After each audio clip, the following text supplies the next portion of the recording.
اے اللہ میرے گھر کے ہر کونے کو اپنی رحمت سے بھر دے۔ یا رب ہمارے گھر سے ہر پریشانی کا سایہ ختم فرما دے۔ اے پروردگار ہمارے گھر کو سکون اور محبت کا گہوارہ بنا دے۔ یا اللہ ہمارے گھر میں کبھی روٹی، رزق اور برکت کی کمی نہ ہو۔ اے اللہ میرے گھر کو حسد، نظر بد اور فتنوں سے محفوظ رکھ۔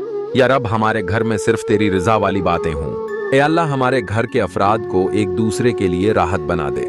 یا اللہ جو دل آج غم سے بوجھل ہے اسے اپنے سکون سے بھر دے۔ اے مالک ہر رات ہمارے گھر پر اپنی حفاظت کا پہرا بٹھا دے۔ اے اللہ میرے بچوں کو نیک اور والدین کا فرما بردار بنا۔ یا رب ہمارے گھر میں کبھی جھگڑا نہ ہو، صرف محبت باقی رہے۔ اے اللہ ہمارے گھر سے مایوسی اور بے سکونی کو دور کر دے۔ یا اللہ ہمارے دلوں میں ایمان اور گھروں میں ایماندار ماحول عطا فرما۔ اے اللہ ہمارے گھر کی عورتوں کی عزت اور مردوں کی غیرت کی حفاظت فرما۔ آمین۔